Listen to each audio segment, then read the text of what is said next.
Hey, Dave from Tornado here. Today I want to talk to you about our scrubber lineup. We've got the BD26, our BD30, and then the OB models. OB stands for orbital, and you'll notice the scrub deck heads are square or rectangular versus the traditional disc style. This is the OB 2820, and last, our OB 2014. I'm going to go through the differences, but as you can see, these three machines right here, the 26, the 30, and the 28 orbital, all share the same body style, tank, squeegee, lots of similarities in those. So I'm gonna go through the 30-inch and show you all the different features, and that's gonna flow through to the 26 and the 28 orbital. And then lastly, we're gonna talk about the OB 2014. Let's get started.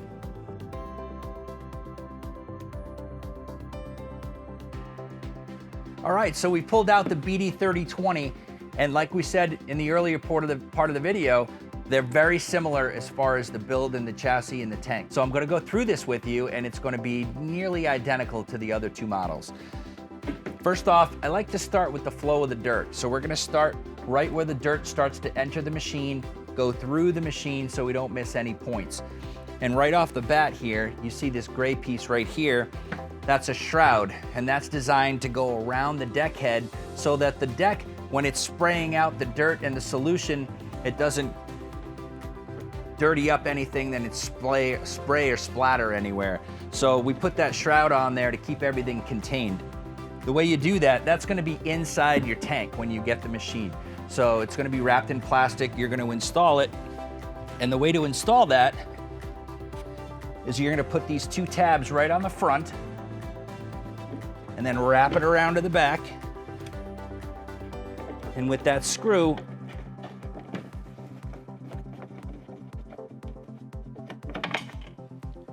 just like that, it will attach. Now, once we've exposed inside here, I can show you brush drivers. You also have the ability to have pad drivers. Our 5-mix brush, which is a very popular option. And then of course the Tinex brush for those really deep industrial areas. Now the brush drivers and the pad drivers, they all have these 3 knobs, and it's proprietary to Tornado. To install that, you're gonna wanna put that up underneath there, give it a quick quarter turn, and it'll stick right to where it's supposed to go. To release that, just the opposite. Coming towards the back of the machine, you'll see that this machine is equipped with a parking brake. Now, the parking brake is this piece right here, and it's gonna depress on that wheel. And that's used for when we're in inclined situations, or if you're transporting the machine, you're gonna wanna make sure to utilize that parking brake. That lever right here locks it down. There's a button on there to release it, spring-loaded, and it'll release. Okay, moving towards the back of the machine again, right up underneath here, there's a black wing nut. And that wing nut is designed to pull on that spring to increase pad pressure or brush pressure, up to 110 pounds. You can back it off or increase it depending on your cleaning task. And then of course right here, this is an inline filter, and that filter should be maintained and cleaned periodically. I'd say at least once a week. We make them clear so you can see if there's any dirt or debris building up in here. That filter is just threaded on there, and make sure it's nice and tight. Now if the machine has water in it, you're gonna wanna shut that water off before you loosen that up, or all the water is gonna drain right out of this solution tank. So the way to do that is right here. Make sure this knob is all the way down, and then you unscrew that and you'll be fine. If you have this up, you're gonna have a flood. All right, so we're coming around to the back of the machine. Some very important parts back here, our squeegee assembly. This squeegee assembly is super heavy duty and is built on here with 2 wing nuts. here and here. And then it slides right off. One of the great things about this unit is how heavy duty that squeegee assembly is. Comes standard with the Linitex rubber. And there's 4 edges to a squeegee. So if a squeegee, once it's in use, starts to bevel or it gets cut, you can use toolless operation, taking these bands off, take that squeegee, flip it, turn it, and make sure you utilize all 4 edges of that squeegee.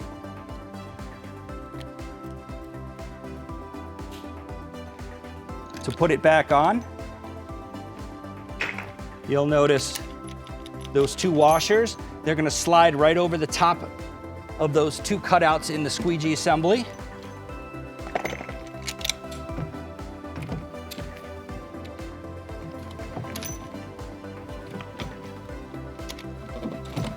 And then tighten down. Make sure the hose is put in place. And you're ready to go. Next up here is the charger. This is the onboard charger, charging the batteries. Any 110 port, you plug right in. Nice convenient spot for that. And then you've got the squeegee assembly lower right here. This handle lowers that squeegee assembly when you're ready to go pick up water. You lower and raise.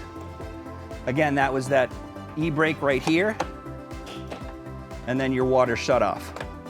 This big fill port over here, this is where you're gonna put all of your clean solution. And we make it nice and big so that you can fill it very easily. All of this stuff is also written in the plastic so you won't forget of what these things are. I should have mentioned here, very nice to have a sight gauge that's graduated that tells you when it's full, half full, and low. That's for the solution tank. All right, so following the flow of the dirt, all of that dirty solution that we're scrubbing in the front of the machine is coming back here to the squeegee, and it's getting picked up through the vacuum right into the recovery tank. Now the recovery tank is 22 gallons. We have a 2-gallon buffer versus how much solution it holds. It holds 20 gallons of solution and 22 in the recovery, and we do that in case foam builds up inside of there. We've got some protection for the motor inside the recovery tank, and that's what this guy is right here. That's a float valve. If that water level gets up a little too high, that's gonna seal off and it's gonna shut that ability for the water to go into the vac motor, damaging the machine. You're gonna wanna make sure that you periodically check this gasket, make sure that the gasket is secure and it's firm and there's no rips or tears in it. Because if that gasket is not true, then we are losing suction inside that machine. Okay, so always inspect all of these things, make sure that they're on there good and they're tight. You've got a good gasket. One of the great things I love about our recovery tank is how big and open it is to clean it inside of here. I mean, I could use 2 hands and clean inside of here with the size of that opening. And what's also nice about this recovery tank is it's hinged, so I can pull it towards me, and when I empty it with the drain hose that's right here, all of that solution is gonna run to the back and out. So it's gonna drain 100% because we have that ability to tip the machine back and to the right for that solution to drain out.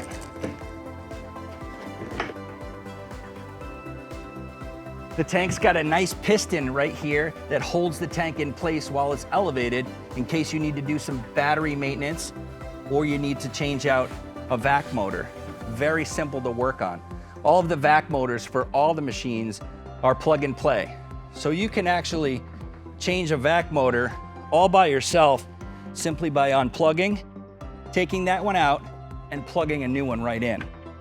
It's a great feature that Tornado has. The batteries that are in there now are wet acid batteries. That means they need to be maintained. They need to be looked at. So this is a nice, easy machine to be able to do that in. Pop these caps off, and you can look down inside the machine and make sure that the battery levels are where they need to be. If you fill batteries, if they need any filling, you always charge the machine up and then fill it. Never fill and then charge the machine up. That's when you're going to get that sulfur that bubbles over.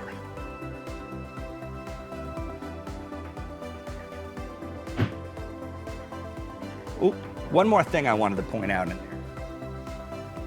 Right in front is another port. That's for cleaning out your solution tank. If you had some chemicals or something that was sitting in there for a long time, you can open that up and get inside the solution tank and clean that out. Another great feature. Next, I want to talk to you about the control board and how to operate the machine. Okay, so now that we're at the back of the machine, you'll notice that the handle has these two-way switches on each side. That's for forward and reverse.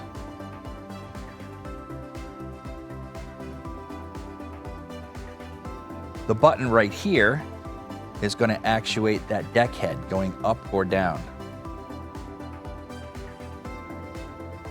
Now that deck head will only start to spin when you put it into the drive mode by actuating the levers on the handle.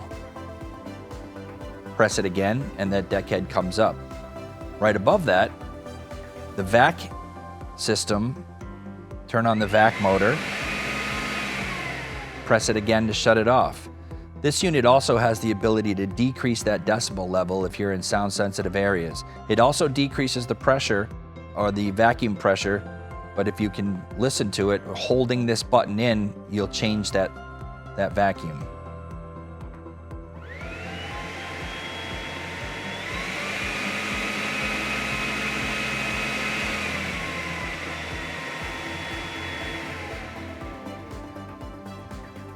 The next two switches, the tortoise and the hare, are the micro adjustments for the speed.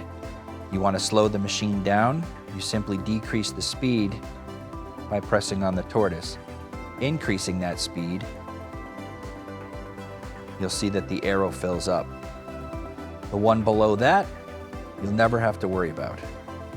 That's for a chemical injector system that we don't put on this machine. But the last one down here at the bottom, you'll notice when I press it, the water starts to flow. That's an electronic solenoid that allows the water to flow through the machine, and you can shut it off easily. The X shows up right there.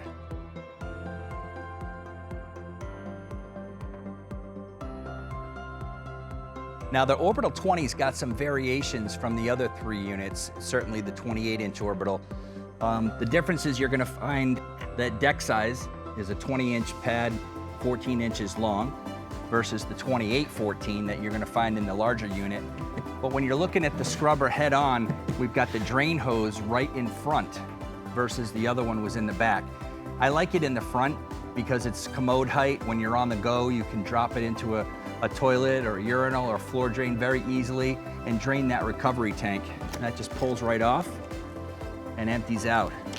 The tank is also hinged, so it will rock forward when you're emptying that solution, the dirty water solution, out. You can rock this forward and maximize emptying that tank out.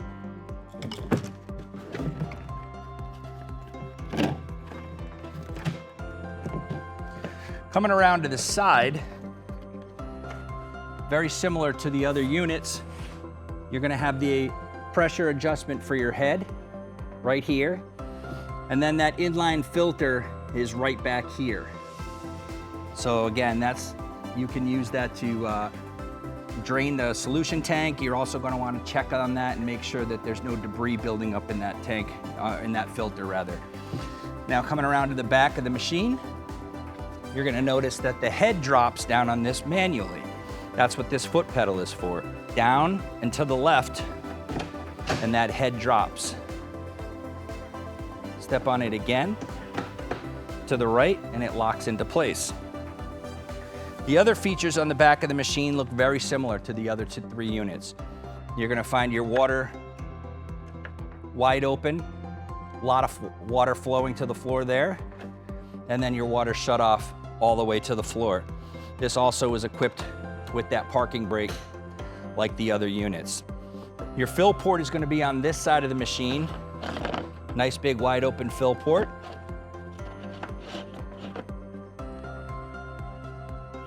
Oh, one other thing before we turn that machine around. The squeegee assembly on the 2014 is a little bit different than the other units. This one is equipped with these stainless posts, and they have flanges that are on them, and they fit right here and here. So what you're gonna wanna do is line them up and then slide them over to the left until they're both secure. You'll know that the flanges are sitting on top perfectly, and then this just snaps over like that. Now to take that squeegee off, you're gonna lift this up, rock it forward, and kick it right off.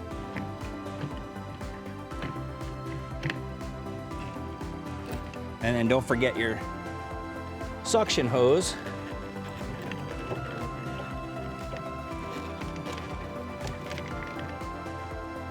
And you're good to go. So the last thing we want to talk about, once you've got your squeegee assembled, is where to find the port to plug in for charging. Your charger is also going to be located back here. And inside the machine, you're going to notice this cable that's loose. It looks just like a computer monitor cable. In fact, if you ever lose this cable, I've used a computer monitor before and unplugged it and charged my machine just fine with it. So you'll see that that fitting, the 3-prong fitting, is gonna fit right in there. And then you plug it into any standard 110 outlet. Okay, the look of the back of the machine here with the handle is gonna look a lot like the other units as well. You've got the adjustment forward and reverse for that trans drive. It's a keyed unit.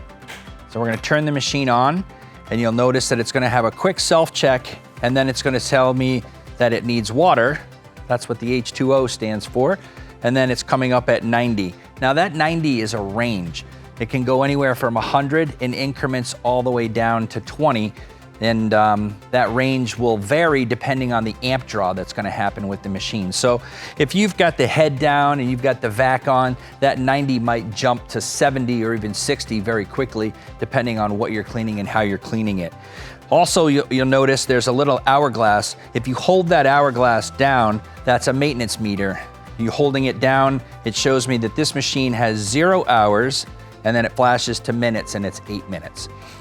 So you can always check and see how long the machine has been run by holding down that button and reading the hours and the minutes. So on the control panel itself, you've got a couple of toggle switches. That's also different from the other units where it looks more like an iPad. The toggle switches are to turn the brushes on and off, the vacuum, the micro adjustments that we saw with the individual buttons on the other unit. This one's just a toggle switch for fast or slow. And then it's got a parking brake indicator. So when I put the parking brake on, that light's gonna indicate. And then lastly is your solenoid for your water flow.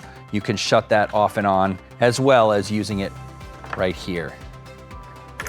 And one other tip before I let you go is the QR code. You'll notice it here. Look for the QR code that says scan me. You'll be able to scan that with your phone and go right to our landing page on our website, where you'll find operation manual, technical support, specs, and more information. All right, and there you have it. The BD2620, the BD3020, and of course our Orbital series, the 2820 and the 2014. I hope you learned some great tips and tricks today. Again, always keep your machines clean and they'll treat you clean. For any more information, contact your regional manager, or you can always reach us at tornadovac.com.